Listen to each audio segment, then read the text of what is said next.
जो मुसलमान तरक्की की ओर होगा ना 100%, वो इस्लाम को किधर से भी फॉलो नहीं कर रहा। एक इंसान जिसने अपने ही समाज से अलग रास्ता चुना, एक आवाज़ जिसने खुलकर सवाल पूछे, और फिर एक सुबह जब उस आवाज़ को हमेशा के लिए खामोश करने की कोशिश की गई। आखिर कौन था सलीम वास्तिक, क्या करता था और उस पर जानलेवा हमला क्यों हुआ? चलिए पूरी कहानी शुरुआत से समझते हैं। चलो भारत में तो माता जोड़ दी इन्होंने कि भाई चलो माता को नहीं बोलना चाहते, वंदे मातरम में क्या दिक्कत है। सलीम वास्तिक गाजियाबाद के लोनी इलाके में रहते थे। उन्होंने अपनी शुरुआती शिक्षा दीनी तालीम के साथ पूरी की, यानी उनका झुकाव धार्मिक शिक्षा की तरफ रहा। लेकिन समय के साथ उनके विचारों में बदलाव आया। उन्होंने खुद को एक्स मुस्लिम यानी पूर्व मुस्लिम घोषित कर दिया। इनका सपना पता क्या है?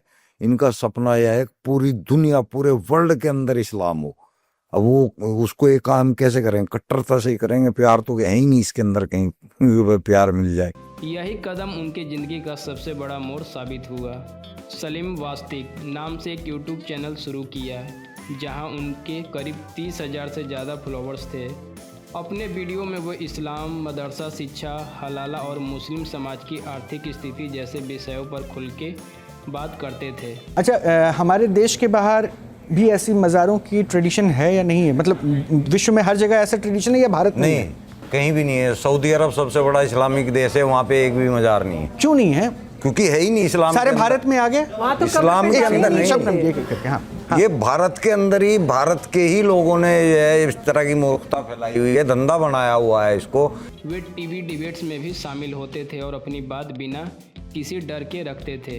उनकी पहचान एक ऐसे शख्स की बन गई थी जो अपने पुराने धार्मिक ढांचे पर सवाल उठाता रहता था।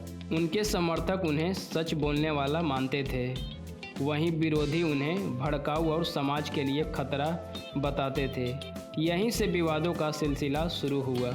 शुक्रवार की सुबह लोनी की अली गार्डन कॉलोनी में सब कुछ सामान्य था।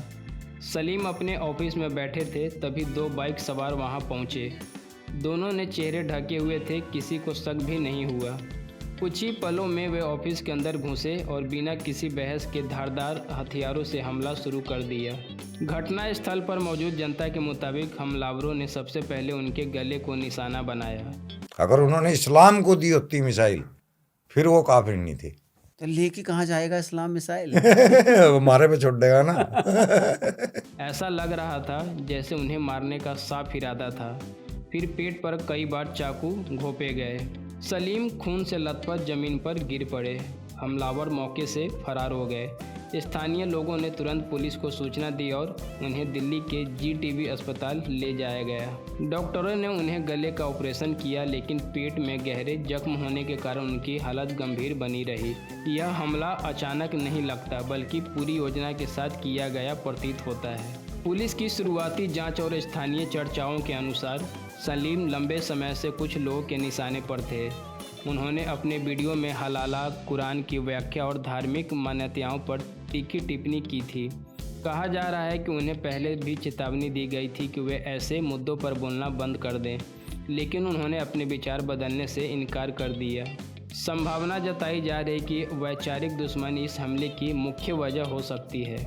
हालांकि पुलिस हर एंगल से जांच कर रही है। क्या यह वैचारिक रंजिश थी, या कोई व्यक्तिगत विवाद, या फिर किसी ने साजिश रचकर सुपारी दी? सलीम के बेटे ने 5 लोगों के खिलाफ नामजद शिकायत दर्ज कराई है।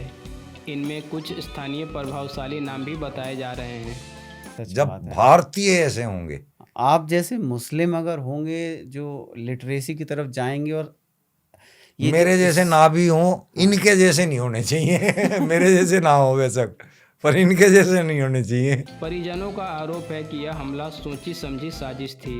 उनका कहना है कि 2 हमलावर सिर्फ मोहरा थे, असली मास्टरमाइंड कोई और हो सकता है। पुलिस सीसीटीवी फुटेज खंगाल रही है, कई टीमें गठित की गई है, लेकिन अभी तक आधिकारिक तौर पर किसी को दोषी घोषित नहीं किया गया है। यह जरूरी है कि जब तक जांच पूरी न हो, किसी निष्कर्ष पर पहुंचना जल्दबाजी होगी। सलीम वास्तिक की कहानी सिर्फ एक व्यक्ति की कहानी नहीं है। यह कहानी है विचारों की टकराहट की। यह कहानी है असहमति की कीमत की। एक लोकतांत्रिक समाज में किसी भी विचार से असहमति हो सकती है, लेकिन सवाल यह है कि क्या असहमति का जवाब हिंसा हो सकता है? कानून अपना काम करेगा, सच्चाई सामने आएगी। लेकिन यह घटना हमें सोचने पर मजबूर जरूर करती है कि क्या हमें संवाद का रास्ता चुनेंगे या फिर डर और हिंसा का फैसला समाज को करना है। इस वीडियो में फ़िलहाल के लिए इतना ही। मिलते हैं एक नए वीडियो के साथ, तब तक के लिए धन्यवाद।